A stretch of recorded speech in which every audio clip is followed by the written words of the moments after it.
Welcome to It Takes Two. I'm Blair. I'm Chris. And today we'll be talking about Love is Blind UK Season 2, Episodes 1 and 2. We need you to subscribe, like, share, comment, all the above. Let's go, Blair. All right, the pods are open. Ashley is 30. Yeah. She is cabin crew. According to me, that sounds like she's a flight attendant, and she's been single for 4.5 years. So she talks to this guy, Billy, who's 35. He's an Army physical trainer. We learned that she lost trust in men from her last relationships because she wasn't going for guys with the right values, but she wants someone who is honest and respectful. Billy was married 5 years ago. He ended up falling out of love with his wife, and they were both in the Army and like 2 passing ships due to schedule. Question: what do you mean you fell out of love, Billy? I need more than that. And what do you mean, like, you know, based on the schedule, it seemed like y'all was 2 ships passing in the night. Well, she's a flight attendant, so it's not like she gonna have a free schedule anyway. So I really need more intel and detail on what happened in your last marriage and why this is a better investment, because you potentially dating a flight attendant. She's not gonna be as free as basically you get what I'm saying? She straight be in one country one day, she be in like basically another country another day, so who knows? Yeah, I think that Ashley, I think they both clicked very well. Yes. I do think that Ashley was very high energy, and I'm hoping that Billy is able to keep up with her when they go on the outside. I know sometimes that can be, you know, exciting for some people, and for some people it can be draining, but I think that she was just excited to be on the show, so we'll just kind of see how they really operate in real life when we get to that point. Okay. So we meet Sophie, who is 28. She thinks she's single because she treats first dates like interviews. Okay. She wants someone who has his own home. She is very guarded and knows that she's single because of herself. So she talks to this guy, Kieran, who's 28. He's an entrepreneur in gaming. She talks about how she's one of 5, the only girl. He was in a 7-year relationship that ended a year ago. She had a 5-year relationship, and neither one of them say that they were in love in their past relationships. They both enjoy each other. They seem to be laughing a lot and enjoying their conversation. You had a 5-year relationship and you wasn't in love, so what kept you in the relationship? And that's my big question for Sophie and for Kieran, because so y'all can just be in a situation long term and just feel nothing. Yeah. Like what is that? Yeah, that's questionable. Yeah, you get what I'm saying? Now Kieran then goes and talks to Megan, who is 28. She is a dancer and a fitness instructor. We learned that he has one older brother. They're pretty close, and she's had short-term boyfriends in the past due to her traveling a lot. She would like to have 1 kid and possibly adopt, and he is open to adoption. Okay. So I thought they really hit it off. I think Kieran hit it off with both of them in the beginning. I just think Megan is like so pretty. Like I love her red hair. Like I don't know. Like I just felt like, ooh, like this would be really nice, like Kieran and Megan. So Megan's okay. So we get to Patrick, who's 33. This guy is very interesting. Okay. So he is a human design coach. He talks about how he's spiritual and he follows his spleen. Okay. He wants someone who is accepting and understanding. So he talks to Anu, who's 29. She's a singer. And he shares that he is a life coach, and he is someone who trusts his instincts in the moment and just goes with that. She's a Christian, and we learn he was raised Catholic, but of course he doesn't believe that anymore. Yeah. He feels comfortable, and like she created a safe space for him during their conversation, and she felt the conversation went good. They're talking like they're already best friends. Yeah, this conversation did not go good. I don't understand what they mean by that. First of all, the minute that she says that she's a Christian, and then she went into detail about how much of a Christian she is, because there's people that be like, I'm a Christian, you know what I mean? Because they may say I'm a Christian because I believe in Jesus or I believe in God and things of that nature. But she's like one of those Christians that actually practice it. She said, I fast. You get what I'm saying? Like I pray with my family. I do all those things. And he said, I was raised Catholic. That's very different, right? Because we don't know if he still practice it. We don't even know if he still believe in it. Or else he just would have said, I'm Catholic. Yeah. But the fact that he said, I'm spiritual, and then he said he trusts his spleen and things like that, those are things that can kind of contradict if you're a Christian. Like, what do you mean by that? And it just comes off as if they are basically I did not get the vibe that they had a great conversation. I had the feeling off of this conversation that other conversations after this was going to be hard, because he's coming from one extreme, and to his eyes, he may be viewing her as she's coming from another extreme. So I thought that this wasn't going to click off top. Yeah, I thought, like, of course, he's a quirky type of guy. I think his belief system is odd. the fact that you follow your spleen, something that can be removed from your body and you can live without. Yes. I don't know why we're following something that we don't necessarily need in our bodies to survive. So I just found that to just be very, very odd. And I don't know. And I felt like when he was having this conversation with her and she was talking about, you know, her Christianity, he was talking about his Catholic background. It seemed like he was trying to connect with her, which makes sense, over Christianity and the fact that he's understanding of it. Yeah. But that's not something that necessarily guides him in his choices and decisions. No. So I was hoping that Anu, even though she might have enjoyed the conversation, would see that they don't really align in values. But we'll have to see. Yeah, he's trying too hard. Usually people just say, I trust my gut. Yeah. Like that's basically what he's trying to do. He's trying to put a spin on that. Like basically, I trust my gut and I basically just go with whatever I feel. But the fact that he's putting an emphasis on spleen, it just comes off as if he's trying too hard to be different. Yeah, that's what it gives. So we meet Sarover. She is 29 and a medical company co-owner. Okay. There was a lot of pressure for her growing up as an Indian woman, and she also only dated Indian guys in the past. She talks to this guy, Cal, who's 32 and a gym owner. He's been single for a little over a year. He talks about how he dated a girl in Dubai, but that whole situation fell apart. He has 2 older brothers, 2 younger sisters. He wants kids, and so does she. She wants to work and still be there for her children, and he is into protecting and providing. They both really enjoyed their conversation. Nice. Let's keep going. Then we get to Ashley and Billy, and he shares basically one tattoo he has is of the song I Just Haven't Met You Yet by Michael Bublé, and he would want his wife's name to go underneath, basically to say that he has found her. Okay. They talk about how important intimacy is, both sexual and cuddles, which they both find to be important. And then they start talking about how I guess at one of like his army events, it would be fun if like she came in cowboy boots, and their chemistry is essentially just continuing to grow. Yeah, don't tell me what to wear. Yeah. Okay. Like it just all don't tell me what to wear. I think for them, I just keep your eyes on Billy. That's all I'm gonna say. Keep your eyes on Billy. I have a feeling about Billy. Yes. So we get Kieran talking to Megan and also talking to Sophie and trying to figure out where his head is at between the two of them. So with Megan, he talks to her about turn-ons, and they both love neck, ear kisses, eye contact, and the conversation is kind of hot and flirty. He tries to have the same conversation with Sophie, but she says passion. He asks for more details, and she tells him basically she's not going to give them. She tells him, you won't be disappointed. I'm good looking. It is what it is. He felt like that was a very cold and business-like response, and she knows that she holds back a lot and self-sabotages because she is afraid to be heartbroken. Yeah. And the fact that if she doesn't reveal her full self to somebody, then they can't really reject her. What are your thoughts on that? I know the show is Love is Blind, but so what is her name, Sophie? She's not ready to love. She's not ready to love. She has some more self-work to do. You think so? In order to be vulnerable. And I will say that I think that when you're doing the self-work, there's only so far that you can get, because you have to put it in practice by actually being in relation and dating with somebody to not only theoretically say what you would do in a situation, but actually move your actions in that way.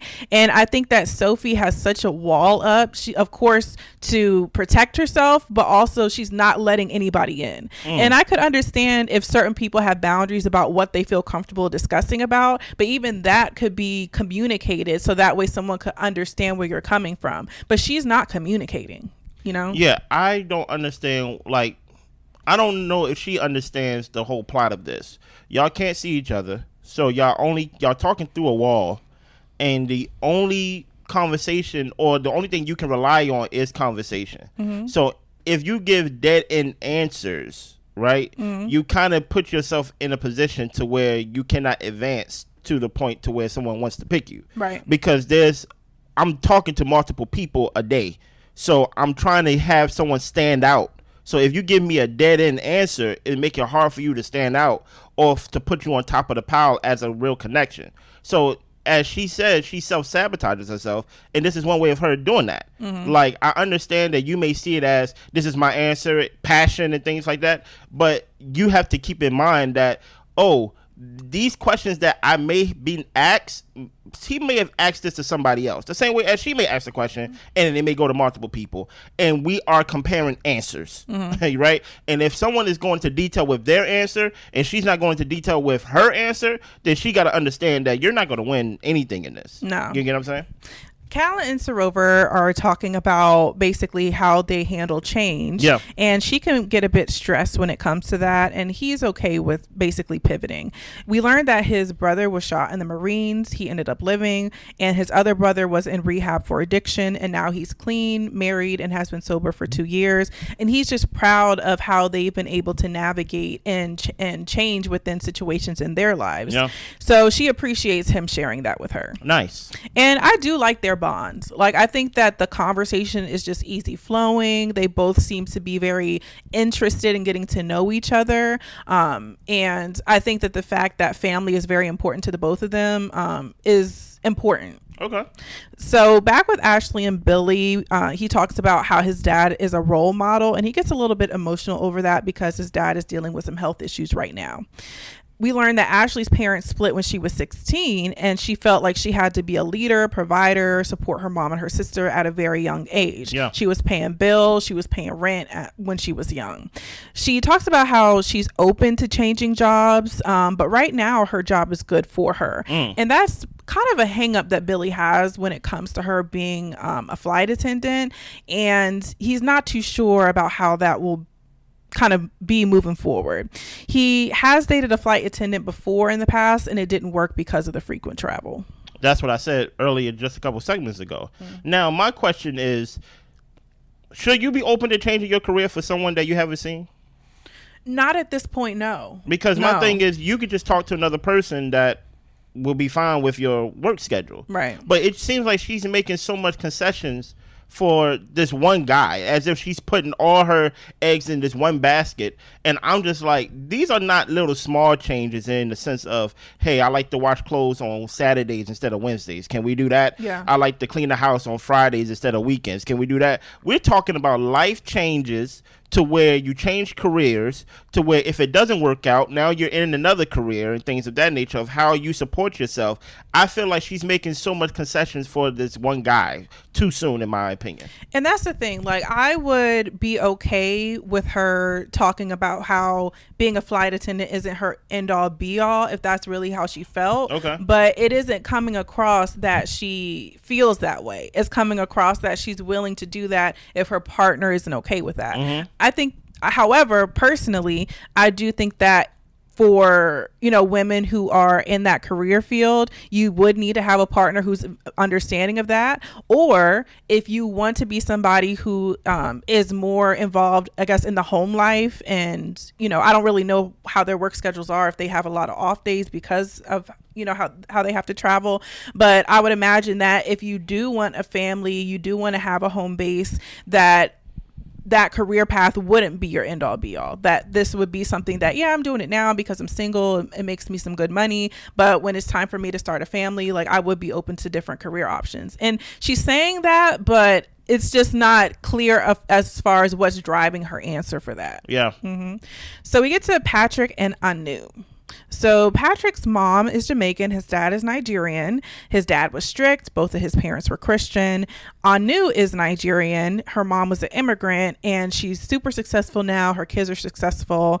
He talks about how he did year 7 in Nigeria, and it was very tough. Yeah. And he thinks that she's very special, and he is enjoying getting to know her. Okay, good. With Cal and Sorover's childhood was loving and happy, but her parents divorced 8 years ago, and she misses how it was in her childhood when all of her family was together, because it's not like that anymore. Cal's parents divorced when he was 18. He also had a happy childhood, but his dad moved to Dubai, and we learned that his mom is English, and this is the bomb, y'all. Oh goodness, maybe I shouldn't have said bomb. But this is the big news, is that he is Pakistani. Yeah. Apparently, Indian and Pakistan people don't get along due to history, but they're thinking that maybe they can mend the bridge with their connection, and he thinks that her parents probably wouldn't want her with him. And that was me learning that. That's when I started to get a little bit nervous, especially with Sorover talking about how she's only dated Indian men in the past. I did wonder how supportive her family would be knowing his heritage. They won't be. And how strong would she be able to be to kind of stand in opposition of that. And I know that she's a co-owner of a business.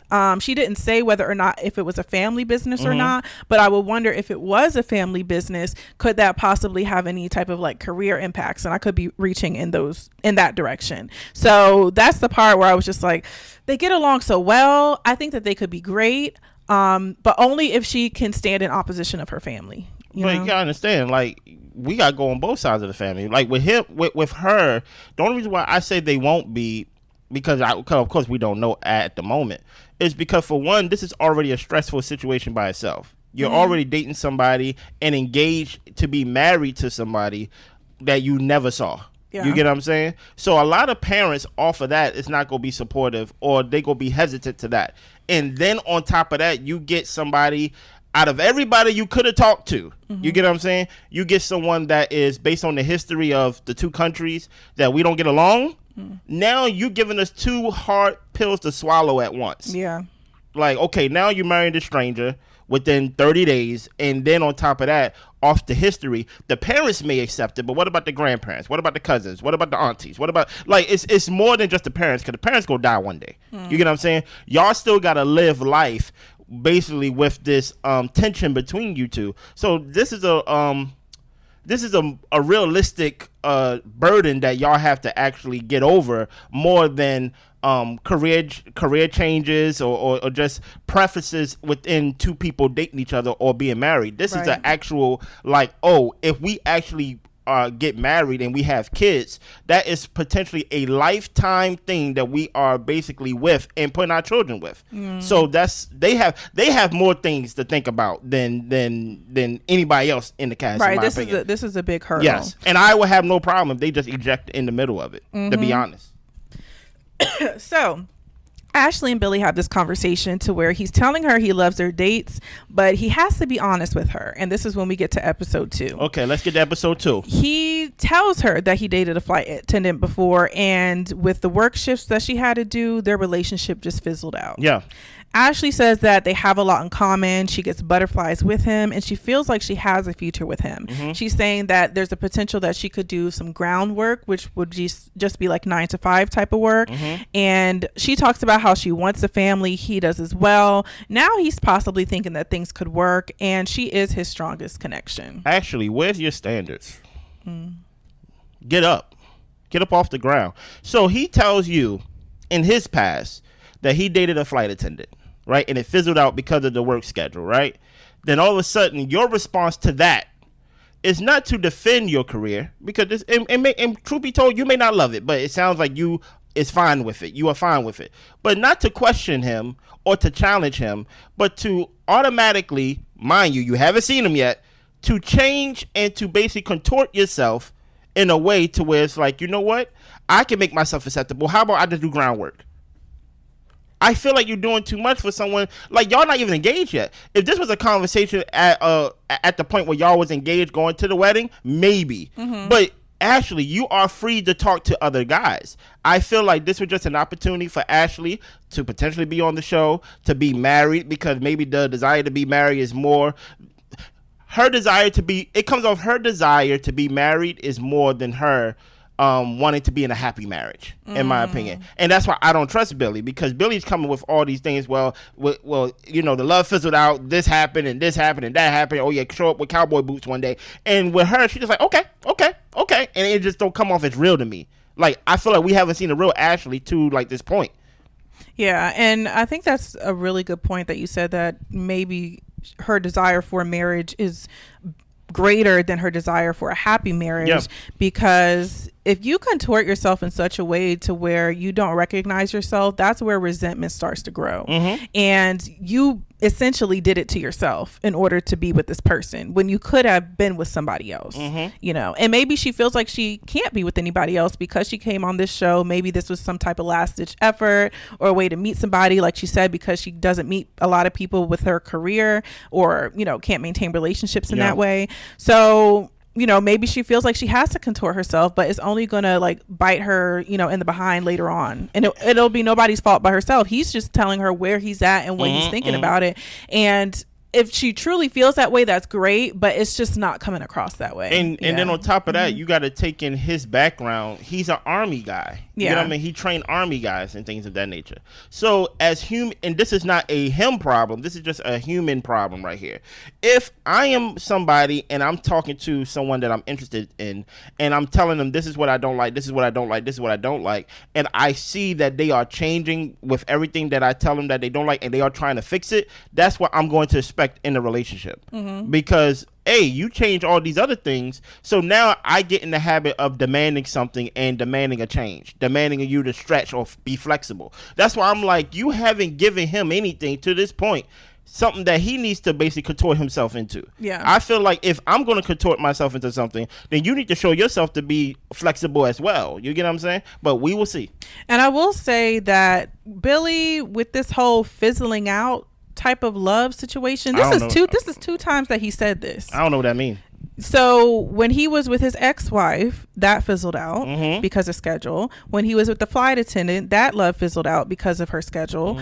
And I will say that, yes, there can be hurdles with time in order to keep that bond. But if it's your priority to be committed to this person, it's not about the feeling all the time and having that hot, love and lust, in order to maintain the relationship. It takes more than just a feeling to maintain a relationship. So this whole fizzling thing, it makes me a little bit worried for Ashley as far as how committed is he going to be, rather than is he going to just ride the wave while it's feeling good. Facts. So with Cal and Sarover, he asked her, would it be an issue if she married a guy who was Pakistani? She says that she always thought that she had to make her family proud, and she lost a lot of what she wanted by doing that. Her parents and grandparents are very open. She talks about how they have mixed marriages in the family, and they both have attraction for each other and want to continue to see this through. Will they be happy with you marrying a Pakistani guy? She didn't answer the question. She didn't answer the question to me. That was the question. Yeah. Mixed marriages, is any of them Pakistani? Right.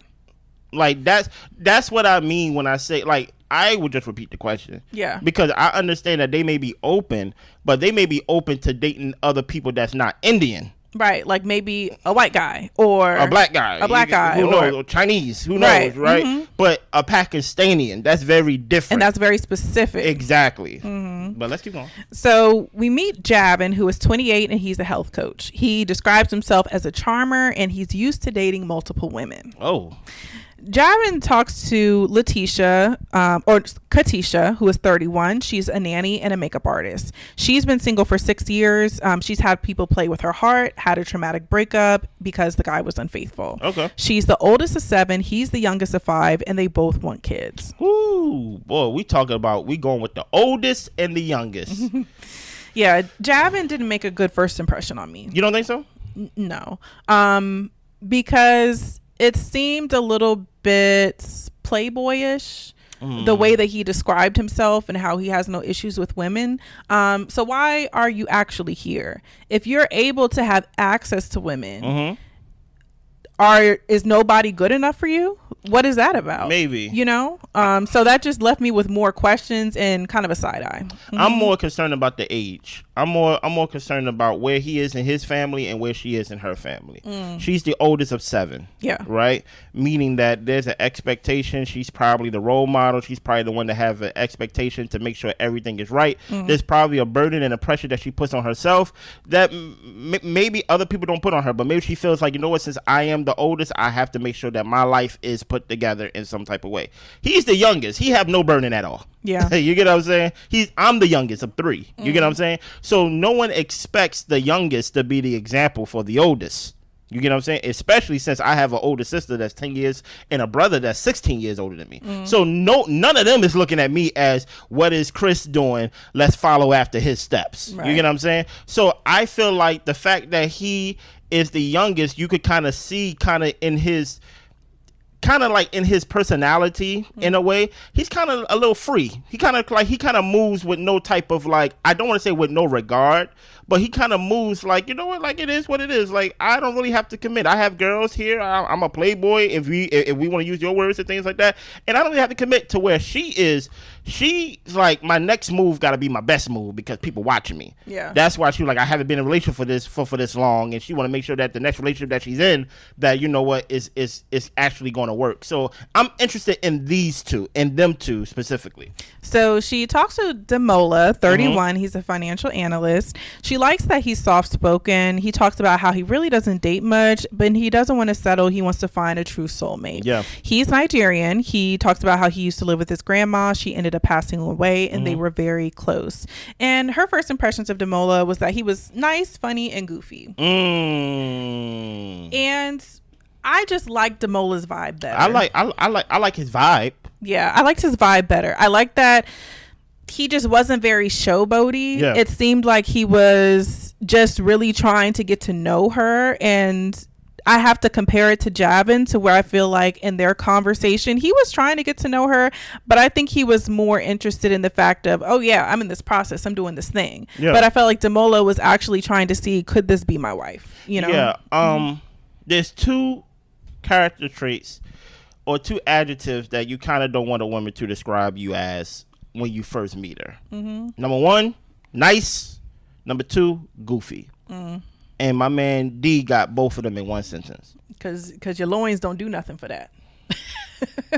Like I'm sorry. Like Yeah. like nice is cool, but it's overrated and things like that. I'd rather someone be kind in that way. But the fact that she said nice, funny, okay, funny is cool, but goofy, that kind of tells me how I view you, and I'm just like, I don't think he came off as goofy to me. I don't think he came off as goofy either. So where did you pull that from? You get what I'm saying? So in a way, I thought he was working from behind off of the initial meetup. You get what I'm saying? Off of the two guys, you know? Yeah. So Ashley and Billy have their cowboy hats. They do their little dance together. Yeah. She gives him a thimble with a heart on it. It's something that she collects when she travels to different places. And she tells him, "You've taken my heart." She is excited for their future together. He thanks her, tells her he loves it. He's ready to start their life together. When he sees her, he wants to tell her he loves her. And she just says, "Well, you know what? I love you." Okay, let's keep going. We get to Kieran and Megan. His parents got divorced when he was 3. He is a bit afraid to get married and have kids, then get divorced. His mom wasn't a super caring mother, and he can be a bit needy in his relationships because of that. Okay. Megan doesn't know her birth father. Her mom and dad broke up when she was born. When she was 5, she stopped seeing him. At 17, she saw him while she was working at a bar. Neither one of them spoke to each other. Wow. He ended up coming back a week later and left a card with her, but she didn't reach out to him. She talks about that affects how vulnerable she's willing to be. She has been closed off in the past, but she does find herself opening up to Kieran. Do you have a thought about this interaction? I just think that even with the past issues that they've had and traumas that they are probably still trying to work through, I think that in this moment, they're doing a good job of still connecting and being vulnerable and open, so that way they can kind of forge their own new path. I don't feel like the things that they've been through are holding them back from exploring. So that's pretty much what I got. Yeah, I think this may come back to haunt you. I think I want to dig more into that father issue thing, especially when he came back to give you a card and y'all just, for one, y'all act like y'all didn't know each other and things like that. Y'all didn't speak to each other. Some would say that's a defense mechanism, which is true. But at the same time, I want to make sure that all the T's are crossed with that and all the I's are dotted with that, because since this is already going to be hard in itself, if we were to choose each other, I want to make sure that you good. And that, like, you know, all the therapy and things of that nature is done before I come into the picture and things like that. Because then there will be an expectation or an unrealistic expectation put on me, you get what I'm saying, to fill the shoes of basically that hole you have if it's not dealt with. You get what I'm saying? Yeah. Now, this is the dilemma that Kieran is having. Okay. He's able to get deep with Megan, but things are very surface level with Sophie. So this next conversation, he is going in with the intention to try to get deeper with her. Okay. Sophie says that she doesn't usually get deep with people. It's a little bit scary. He asks her, what do you want to do in your life? And she pretty much says, it's kind of superficial, but some designer bags that I want, some traveling I want to do. He talks about how he went to Japan, and that was something that was on the top of his bucket list. He then asks her, what does success look like for her? And she feels like she's in it right now, just not in her love life because she doesn't let people in. Mm-hmm. He can tell. Kieran says, for us to connect and fall in love, we have to be open. The door, he does notice, is slowly creaking open. She knows she's going to have to melt her guard down for this process, but it is foreign to her. Then why did you sign up for the show? And that's what I'm thinking. I'm wondering to myself, is Sophie here because she's tried out for other love shows and didn't get selected, and so she chose Love is Blind? Because the way that she's coming across is that she relies on her physical beauty. You think so? Yeah. Because I mean, there's nothing that you're actually bringing to conversation for him to get to know you. And when he was, previously asking her questions about what she's into, like passionately or sexually, and the things that she wants to do and all this type of stuff, she's like, I'm attractive, you'll be fine, like you have nothing to worry about, I look good. Mm-hmm. And it's like, okay, that's great, but I still don't really know you. So I think with Sophie, if I was to give a devil's advocate to your answer, what if she did not try out for other love shows? What if this is the first show she tried on? Possibly. Right? She signed up for, right? Yeah. Sophie comes off as someone that knows her issue, because she says, like, I have a problem with letting my guard down. Mm-hmm. Okay, we give you respect for that. But I feel like she's trying to do the extreme of trying to fix a problem that she knows she have. So instead of actually like doing the small steps of letting her guard down, she says, you know what? I'm going to sign up for a show, and that going to make me have my guard down. But you're still you at the end of the day. Yeah, and it's like, no, like, truth be told, if you just take one step, by the end of the year, that's 365 steps that like you made in a year. But compared to some people who try to take 50 steps in one step, and then they end up taking 100 steps, it's like you're trying to do too much. I feel like she's making it hard for herself in doing this experiment right here. And she's not succeeding because I think she's not realizing that, hey, this person is talking to other people. So you actually put yourself in a harder predicament besides actually doing the normality of dating and actually letting your guard down one step at a time. Mm-hmm. Now she's went to the other extreme. I'm going to sign up for the show to where we get married at the end. It's like it's too much. You know what I mean? Well, we see Billy and Ashley, they got engaged. Here's the thing about it. The first couple that usually get engaged during these shows is usually the most boring couple. But I say keep your eyes on them, especially Billy specifically, because I don't think he liked that girl. No. I think he wants someone to be in charge of. And she is contorting herself to basically say, hey, whatever you want, I'll do it because I want to be married. So keep your eyes on Billy. Yeah. Patrick and Anu talk. She feels safe with him. She thinks he's the most intelligent person here. He sees her as someone who can push him to be better, and he calls it basically his intuition, all that type of stuff, his splenic awareness. She calls it Holy Spirit. Stop right there. All what I said in the first episode a couple minutes ago, he is coming from something that is not believed in the church. When it comes to Christians and things like that. Oh, splenic. I never even heard that before. Yeah. You get what I'm saying? She is going the other extreme if you're not a Christian and saying the Holy Spirit, right? If you're not on the level that she's on in like the sense of your Christianity walk, you're not going to flow. You get what I'm saying? Because while she may be led by the Holy Spirit as she's saying, he's like, I'm trusting my spleen. No one, but at least people heard of the Holy Spirit. No one never heard of this spleen thing, or at least I haven't. Please, if there's other spleen experts in the comments, let us know. Don't tell me. But talk to Chris only. He's coming off as if, to me, he's trying too hard to be different or come off as this, like, this really it's all. what he's really doing is self-help. That's really what he is. He's really a self-help guy that watched maybe too many YouTube videos and things like that, and now he's trusting his spleen, you know? Yeah, so he talks about he wouldn't want to wait to have sex until after marriage, but if she wants to wait, he would be willing to.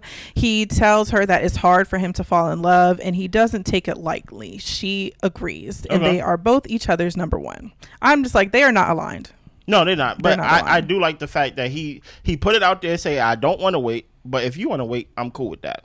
I'm fine with that. I have no problem with people who basically like, hey, I want to wait. That's fine. And that's my thing is like, I appreciate honesty, because if you're honest, then that means that I can make my own decisions. Yeah. It's hard to make decisions when someone is being manipulative and lying. And I appreciate all of the spleen conversation and everything. So that way he's laying everything on the table for you to have the information to make your own decision. Yeah. So, and I said Cal and Sorover got engaged. Jed is 31. He is a configuration manager. He is half Lebanese. He has a good job, great family, great friends. He talks to Barda, who's 32, who is in sales and marketing. We learned that she is Albanian, born in Kosovo, been in UK most of her life. She was brought up Muslim, but she's not necessarily religious. Yeah. His dad is Muslim. She talks about how she eats mostly halal. He doesn't, but he knows where all the spots are. He has one brother, two nieces. She has nieces as well, and they both want children. Nice. I felt like they clicked off the bat. Like this was a nice watch. Okay. Now Megan is telling the girls in the ladies lounge that she's solid with Karen, and it's hard for Sophie to basically hear Megan all excited and talking about her connection with Karen. Karen and Sophie talk. She says that she can feel herself letting her guard down with him. She's a daddy's girl and is always trying to make him proud. Sophie. She didn't speak to her mom for a few years. Her mom chose her new partner over her after her parents got divorced, and he is grateful that she is opening up. She acknowledges that she is melting slowly. Okay. But she tells him, I'm a cute girl. I'm an ice queen, or act like one, but it's just a guard. Yeah. Kieran can see her efforts in trying to open up. Okay. I think it's too little too late. No, it's a lot. It's a lot late. You get what I'm saying? Yeah. Because I think here's the thing about it. A guy already made his decision. So now, once I already make my decision, I'm usually using these other dates to sway me off my decision. So I feel like he already made his decision, but he's like, let me see what's going on to see if I can be swayed off of my decision. And I feel like it's a lot too late for her. Yeah. Billy and Ashley end up meeting, and they have a good meeting. Yeah. Damola and Katisha talk. She moved out at 16, started working at 14. He grew up in a loving home with his siblings, grandma, and parents, and he gets a bit emotional about missing his grandparents. Ooh. Or his grandma. Here's the thing, right? I have no problem with men crying. Sometimes it's too early. She already called you nice. She already called you goofy, right? I feel like he cool. I feel like she pulled Goofy out of her behind. I think he's a cool guy. Right. Yeah. I think, especially in comparison to like the other connection, I don't think he's goofy, right? I think he's maybe intentional. You get what I'm saying?